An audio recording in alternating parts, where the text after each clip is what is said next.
Prison Conditions by Elliot and Matt. Historical context. Prison conditions were harsh, with inmates often chained in cages in places like cellars or closets. Nakedness and physical abuse were common. Mentally ill inmates were kept in general population without any form of treatment. Although mental asylums were created in the 1800s, they did not lead to quick improvements, and the conditions remained poor for decades.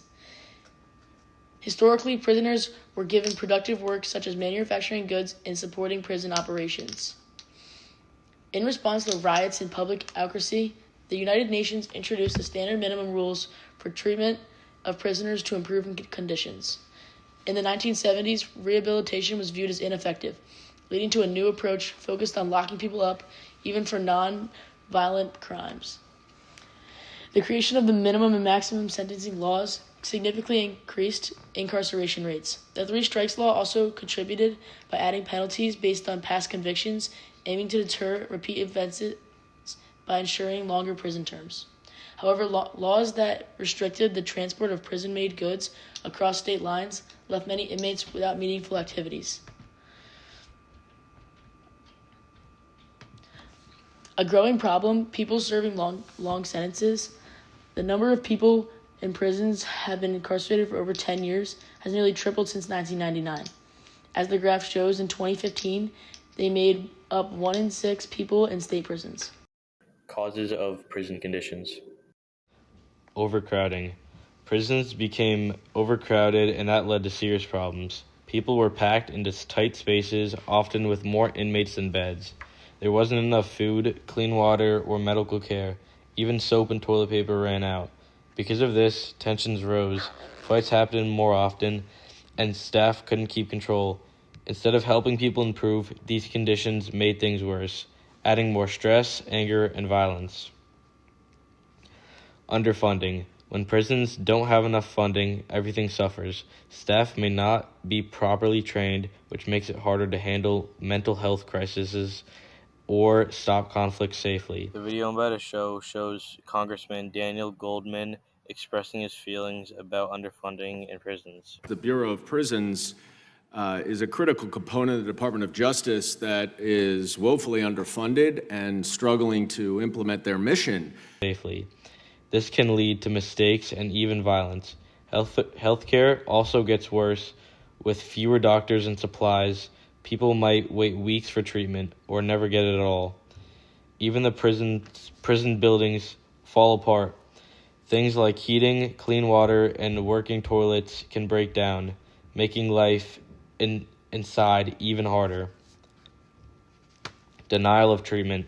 Many people in prisons already struggle with mental and physical health issues, but without proper care, those problems often get worse. If someone doesn't get therapy or medicine, it can lead to depression, self-harm, or violence. The next video is about a former prisoner talking about the little to no medical treatment that he got. People want to get help. Are they getting help? No, because I'm one of them, and I try to go to them with help for help myself. And they took me for a joke, sent me back to my dorm. Basically about it. I had to get off on my own. All of this makes prisons more stressful and dangerous for everyone inside. Impact of reintegration. The effects of prisons don't stop after someone is released. People often lose close relationships and struggle to reconnect with family and friends. Having a criminal record also makes it hard to get a job or find housing. With fewer opportunities and little support, many people find it hard to start over, and some end up back in the same system. The next video shows a former prisoner explaining his experience and how he cannot get to see his children while he was in prison. I got locked up. My twins were 8 months old.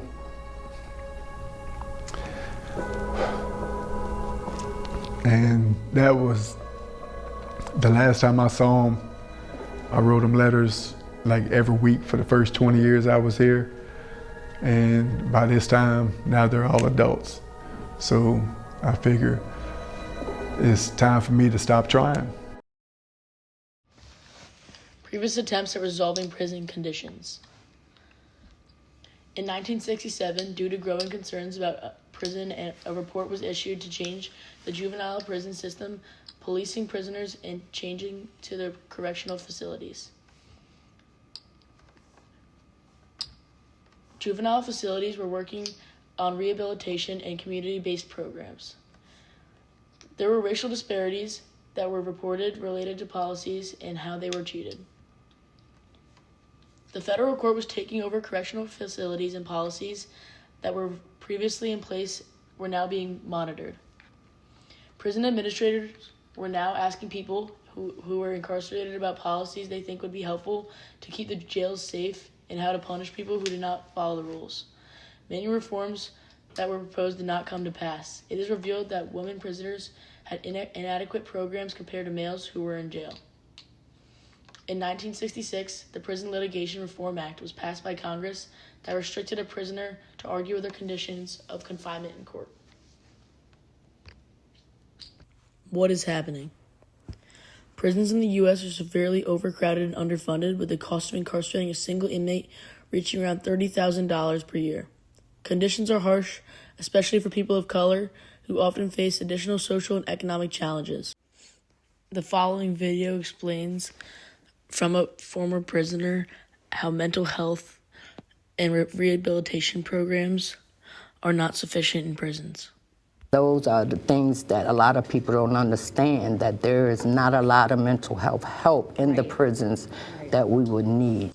Cells are small, green spaces are minimal, and overcrowding has led to a decline in rehabilitation programs and job opportunities within prisons. Inmates frequently experience poor treatment, including abuse and limited access to basic necessities like hygiene supplies, adequate meals, and medical care. These issues contribute to the spread of illness and, in many cases, suicide among inmates with mental health or addictions. Even with these challenges, advocates and organizations are working to improve prison conditions in ways like reducing solitary confinement, promoting social interaction, and expanding access to education and support services.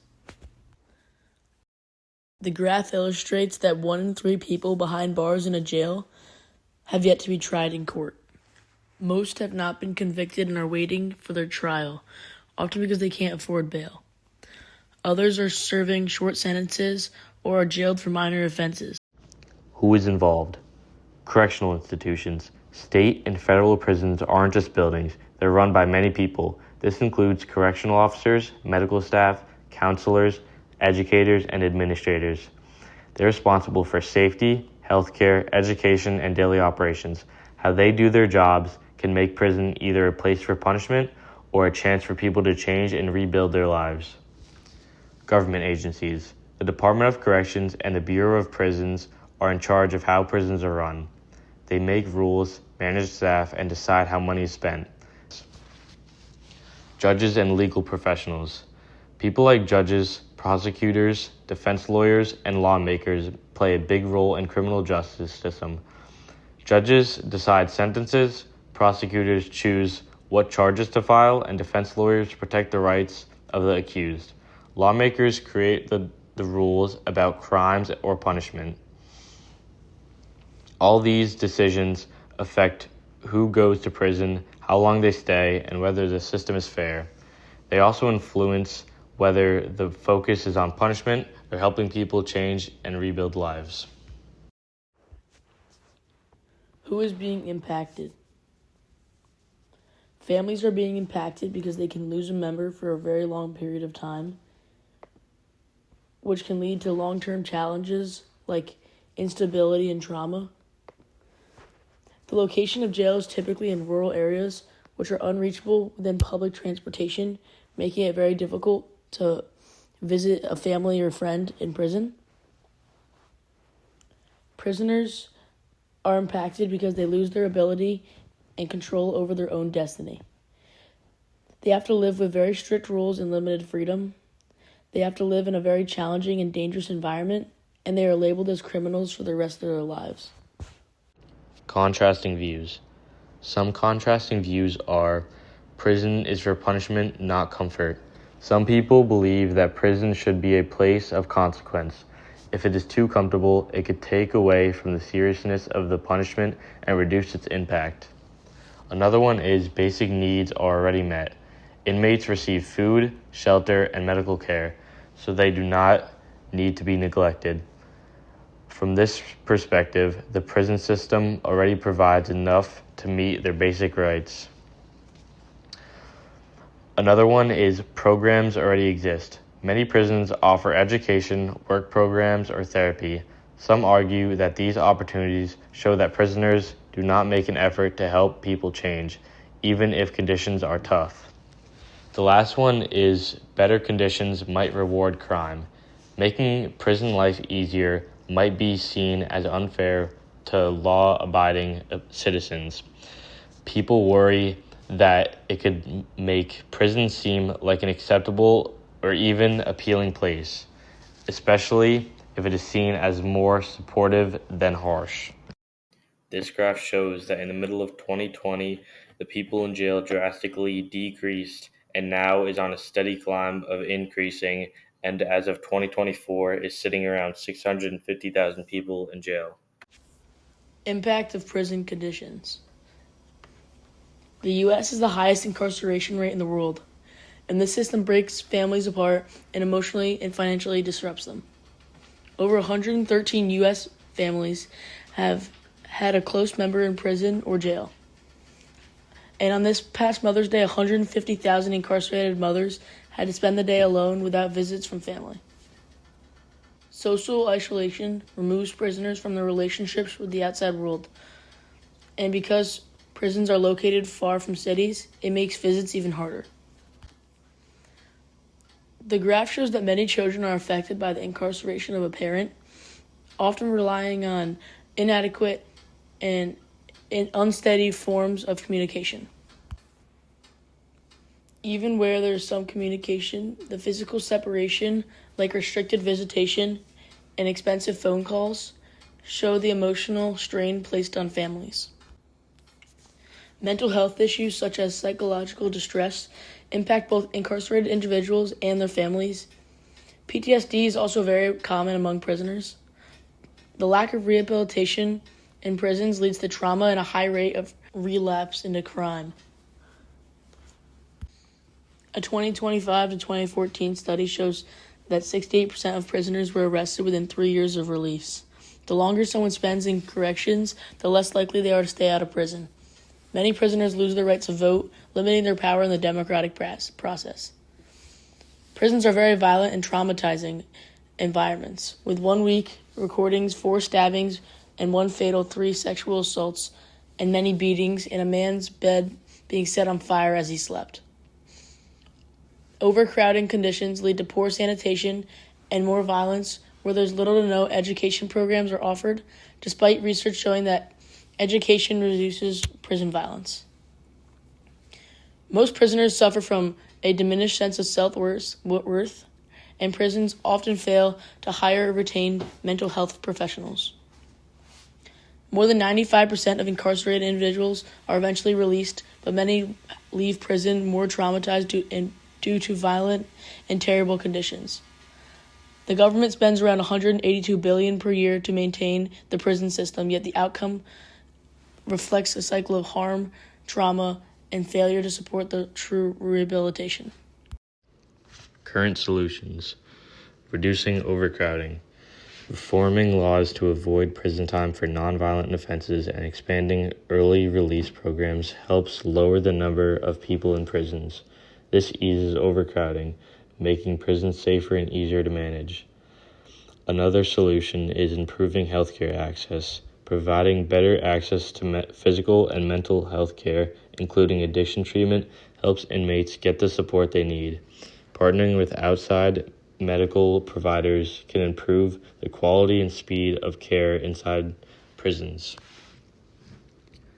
Possible solutions: expanding rehabilitation programs, increasing access to programs like addiction recovery, mental health counseling, and job training could help inmates change their behavior and prepare for a successful return to society. This might lower repeat offenses and improve long-term outcomes.